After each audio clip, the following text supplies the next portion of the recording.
मन की प्रसन्नता बहुत बड़ा तप है।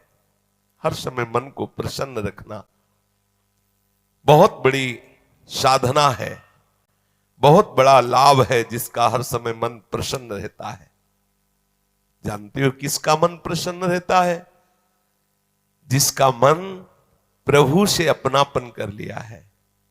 मन को सदैव प्रसन्न रखना है तो भगवत संबंध से ही मन प्रसन्न रह सकता है। ये मन चंचल क्यों रहता है, अशांत क्यों रहता है?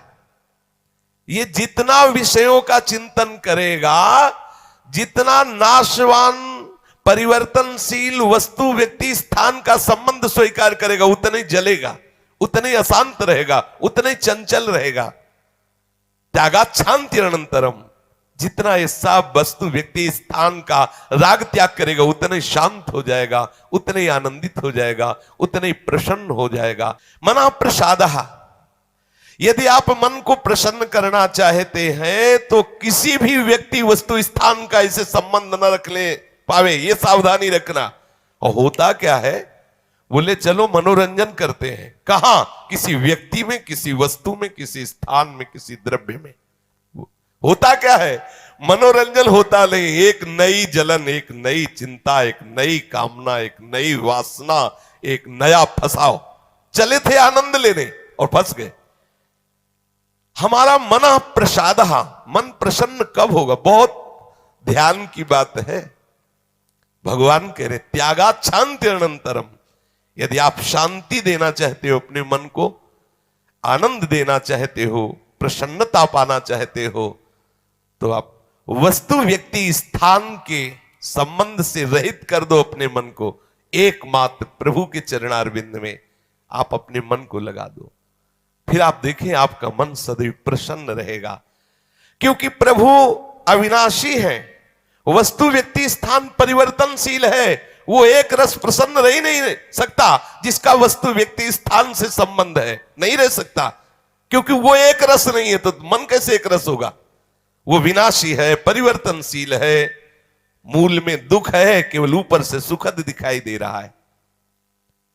मन में अशांति, दुख, क्लेश, बंधन का कारण है किसी वस्तु व्यक्ति स्थान से अपनापन कर लेना। सूक्ष्मता से देख लीजिए, अभी हम यही फंसे हैं, चाहे हम ज्ञानी भगत हो, चाहे प्रेमी भगत हो, अभी केवल मन के भगत हैं। मन को अभी भक्ति के मार्ग में नहीं खड़ा कर पाए। किसी भी वस्तु व्यक्ति स्थान से राग न रह जाना, यह वैरागी का लक्षण है। समस्त वस्तु व्यक्ति स्थान में एकमात्र सच्चिदानंद आराध्य देव को देखना, यह अनुरागी का लक्षण है। हम देखें कि हम ना तो वैरागी है ना अनुरागी है, हम तो रागी है।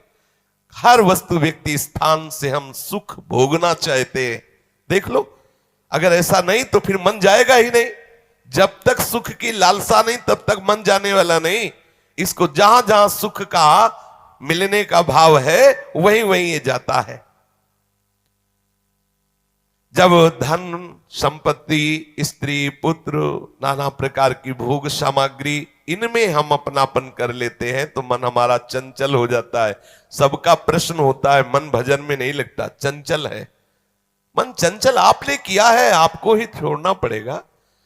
आपने वस्तु व्यक्ति स्थान से संबंध कर लिया है, वो चंचल परिवर्तनशील नाशवान, वही लक्षण मन को आ रहे। वो आप अविनाशी प्रीतम से अपना संबंध कर लो, देखो कितना आनंद मन में रहता है, कितनी प्रसन्नता रहती मन में। भगवत चरणारविंद का आश्रय लेने वाला हर समय प्रसन्न रहता है, ये पहचान है। भारी से भारी विपत्ति में भी उसका हृदय आनंदित रहता है, क्योंकि ये विपत्ति संपत्ति बाहरी बात है। वो जिस आनंद में मगन है वहां न विपत्ति का न संपत्ति का, दोनों का प्रवेश नहीं, न हर्ष न शोक का। इसलिए मना प्रसादा, साधक ध्यान दे संतुष्टा येन केनवा। हर परिस्थिति में मन को प्रसन्न करना सीखे, प्रसन्न रखना सीखे।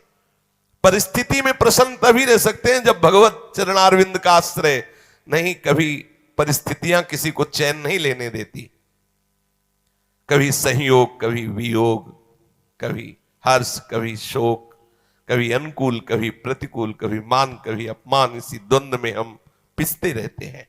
तो मन कहां प्रसन्नता का अनुभव कर पाता है। मन की प्रसन्नता के लिए सांसारिक वस्तु, व्यक्ति, परिस्थिति, देश काल, घटना आदि को लेकर के हम अपनापन, अहम करके उसे ना माने। जैसे ये व्यक्ति मेरा है, ये वस्तु मेरी है, ये स्थान मेरा है, ये अमुक अमुक मेरे। अब आपका मन प्रसन्न नहीं रहेगा, जलेगा, अशांत रहेगा। अपने स्वार्थ या अभिमान को लेकर किसी का पक्षपात न करना। यदि आप अपने मन को प्रसन्न रखना चाहते हैं तो अपने स्वार्थ की पूर्ति के लिए या अभिमान की पूर्ति के लिए किसी का पक्ष न लेना।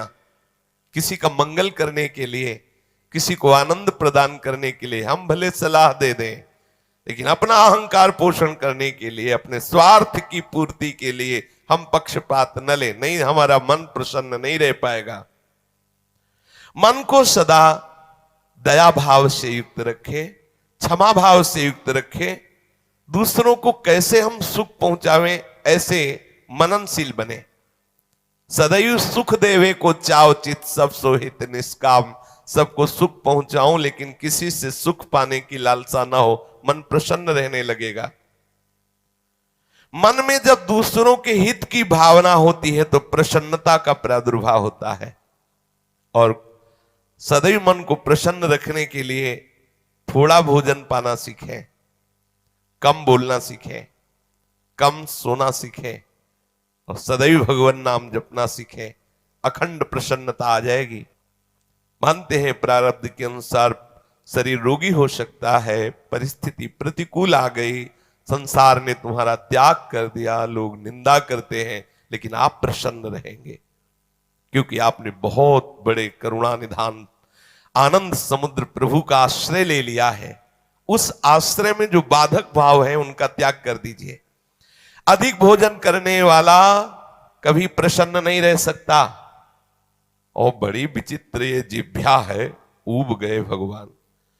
रोज इसे पवाओ, लेकिन रोज नए नए पदार्थ, पेट बढ़ता चला जा रहा है, मांस पेशियां बढ़ती चली जा रही, कब्ज बढ़ती चली जा रही है और जिह्वा खाते खाते बूढ़ी होने जा रही, फिर भी और खाओ और खाओ। पता नहीं कब तक खाओ खाओ खाओ। भोजन पर साधक ध्यान दे, नहीं तो आनंद का जो विषय मन की प्रसन्नता है वो आप नहीं धारण कर पाएंगे। बोले हित परमित भोजी, थोड़ा सरल, स्वाद रहित, स्वास्थ्य वर्धक, सतोगुणी भोजन पाया जाए। स्वाद रहित भोजन बहुत आवश्यक है भजन मार्ग में, बहुत आवश्यक। ये अधिक मीठा, चटपटा, खट्टा, ये वो सब कामोत्तेजना पैदा करता है, कब्ज बनाता है, मन को चंचल करता है। कई तरह के भयानक ऐसे दोष जो हमारी साधना में हानिकारक है। पक्का समझ लीजिए, ये अनुभूत बात कहते हैं। भोजन जितना सरस होगा, भजन उतने चौपट होगा। पक्का समझ लो। ये भोजन बहुत घातक वस्तु है, बहुत घातक वस्तु है। साधक इस बात पर ध्यान दे, ये भोजन हमें मारे डाल रहा है। हमारा जीवन भगवत प्राप्ति के लिए है और ये आज पा लिया, वो पा लिया, ये गुलाब जामुन, ये लड्डू, ये वो, बस बुद्धि में विचलता, भगवत चिंतन रहित और नाना प्रकार की वासनात्मक खेल की कामनाएं, कल्पनाएं, ये भोजन के कारण।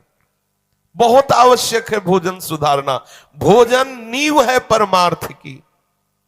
जैसा खाओ अन्न वैसा बने मन। तो मन प्रसाद कैसे प्राप्त होगे, क्योंकि आपका भोजन ठीक नहीं है।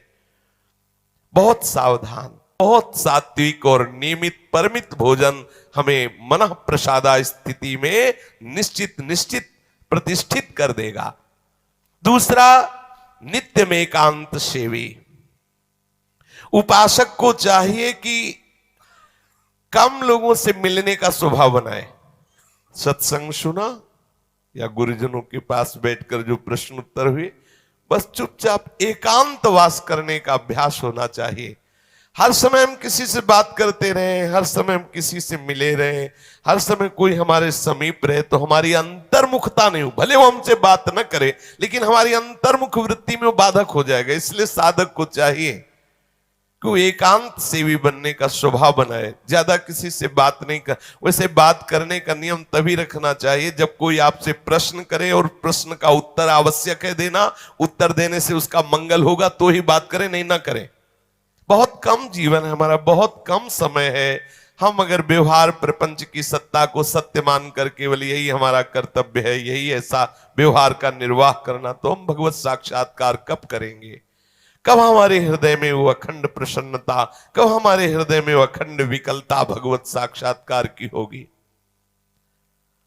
और बोले वाणी से हितकर मृदु वचन बोले, एकांत सेवन करे और नींद भी एक नियमानुसार करे। स्वल्प निद्रा विहारा, स्वल्प सोने का समय बनाए। 24 घंटे में 5 घंटे बहुत है शयन करना, बहुत है, मतलब बहुत हो गया 5 घंटे।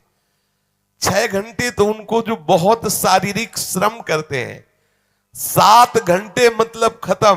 अब इसके आगे साधक शब्द नहीं लगेगा।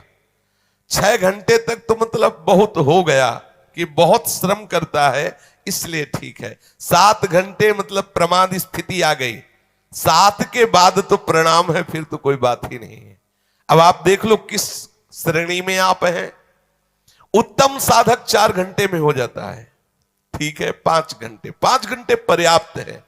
और जिनको बहुत शारीरिक श्रम होता है वो 6 घंटे, और कुछ तो ऐसे होते हैं कि हर घंटे में झपकी, हर घंटे में आनंद।